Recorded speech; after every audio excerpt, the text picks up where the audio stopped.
The QC Empowerment Network and Augustana College are teaming up to highlight black businesses in the QCA. Plus, there's a new candidate for the governor's race in Illinois, and you might recognize his name. That story's coming up. WHBF is local for you. This is Local 4 News this morning.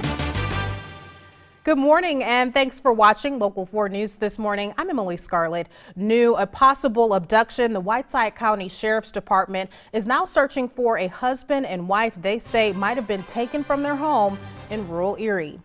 The couple has been identified as Larry and Constance Venuston. The sheriff's office says they received a report from the First Trust and Savings Bank in Albany regarding a withdrawal from the victim's account. Authorities believe they may have a lead on the suspect's vehicle. They're looking for a two-tone silver 90 Chevrolet Caprice.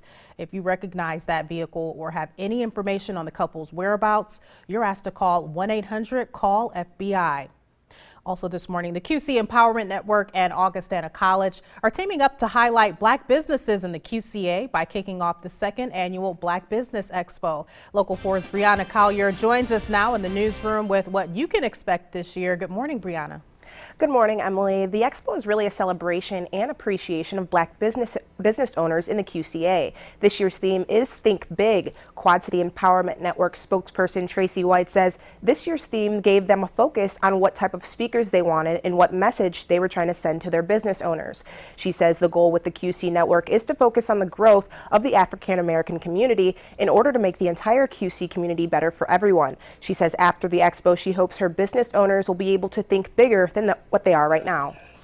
As far as getting the theme together, as far as thinking big, a lot of people, even myself, you know, when you think about black businesses in the Quad Cities, you don't think that there's 20 or even 40.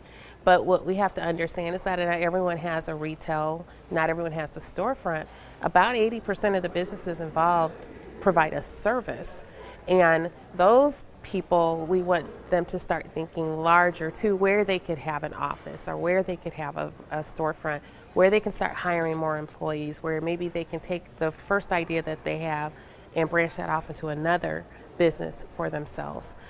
The event will also feature keynote speaker Tiffany Mack Fitzgerald, who is the founder of Black Girls Golf, which is an organization that provides information and clinics for women interested in learning to play golf.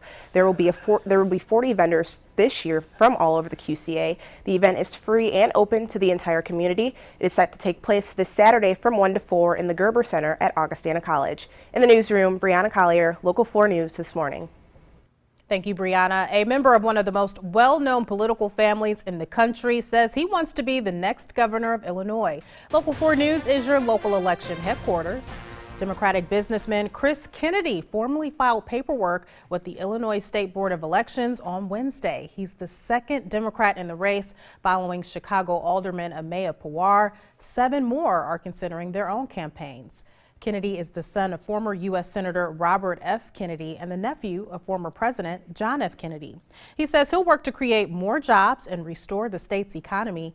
Kennedy blames incumbent Governor Bruce Rauner for the state's current fiscal problems.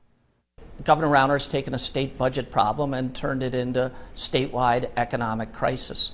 And that's no good for any of us. We can restore the promise of this country, the notion that anybody can make it, that you can rise from rags to riches, that this is the land of opportunity. We can do that. But it's not that way in Illinois today. Kennedy and his wife run a nonprofit that works to end hunger in the Chicago area. He promises to bring better access to health care and nutrition to kids in Illinois if elected. Parts of Illinois' grand bargain budget deal are moving forward, and some state lawmakers aren't so happy about that. State senators voted on several bills from the package yesterday.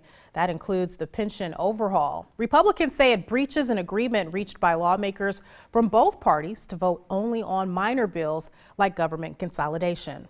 I understand you view that differently, but again, until the entire package is ready, I would prefer that we vote present on these bills. Republicans say they want to finish things like workers' compensation reform and school funding first. Across the river, the Iowa Department of Corrections says they'll need to cut staff and suspend services after $5.5 million was slashed from its budget. The department says it'll pull staff out of several units, including the John Bennett unit in Fort Madison. Those cuts total about 3% of the department's workforce. Some employees will be able to work in other units. Department officials say they're still maintaining the highest level of safety while also making sure they won't have to shut down any institutions. Parts of the Northeast are bracing for a major winter snowstorm today. The fast-moving system is expected to disrupt the morning commute in Philadelphia, New York, and Boston. The storm could also bring high winds, power outages, and coastal flooding to some areas. Hannah Daniels has the latest from New York.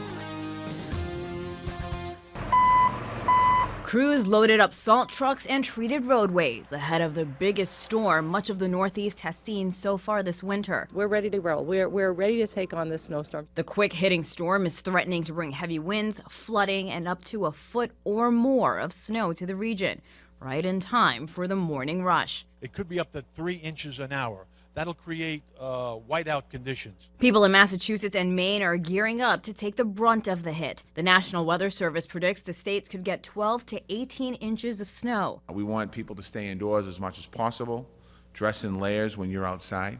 It's going to be hazardous travel, so you stay off the roads. The winter weather comes just a day after people across the Northeast, including here in New York, soaked up unseasonable spring-like temperatures. The weather is confusing us a little bit, but while it's here, we'll enjoy it. As some spent the day riding bikes, others rushed to stock up on food, shovels, and other essentials for the storm. First thing this morning, and it was mobbed. I am sweating, trying to get the ice melter and all out. The storm is forecast to leave behind frigid temperatures as it moves out of the area by Friday morning. Hannah Daniels, CBS News, New York.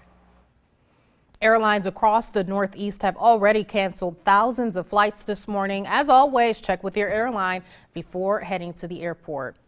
Wintry weather also returned to the Quad Cities this week, but there's no reason to be left out in the cold. Project Now has issued the reminder that there's still money left in the low-income home energy assistance program. It helps people struggling with utility bills during the winter. LIHEAP makes a one-time payment to cover part of your bill. I think that the people that know about the program maybe have already been in and gotten help, and there's probably people out there that don't even know about the program or even consider about themselves stepping forward for help. Project Now has processed about 6,000 applications this year. They suspect there are at least that many households that have not applied. If you think you may qualify and are interested, you can find more information on our website. That's ourquadcities.com. Local 4 News is joining the fight to end cancer through hockey. This Friday, the Mallards play at home against Kalamazoo, and it's also a Relay for Life event. $3 from every ticket sold will be donated to the organization, and Local 4 News is a proud sponsor of the fundraiser. Friday's game begins around 7 o'clock at the iWireless Center in Moline. Tickets are available at the Mallards front office. So something to kick off your weekend if you're needing some plans, but we're not really having a shortage of ice around here, especially with the chilly temperatures this morning. And that's exactly true. So a good way to go out and have some fun Friday night to kick off the weekend, and knowing that part of your money goes for a good cause. But yeah, there's some slick spots out there this morning, so take it easy on your way to work, to school, or wherever you have to go out this morning if you're not just sitting in the house. So skies are clearing out right now. Our temperatures are in the mid-teens in the Quad Cities, but most other hometowns are even colder than that.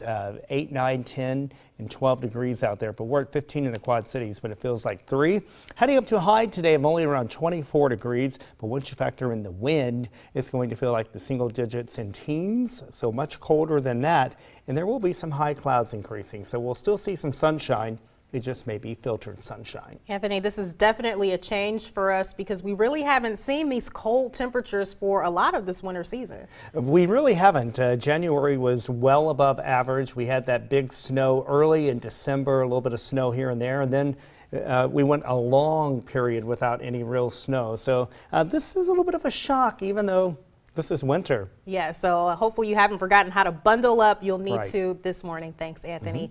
The music world is getting ready for Grammys weekend. That's next in your entertainment report. Stay with us. The time now is 5:41. You're watching Local 4 News this morning. WHBF is local for you with James Sears, Emily Scarlett, and meteorologist Anthony Peoples. This is Local 4 News this morning in high definition.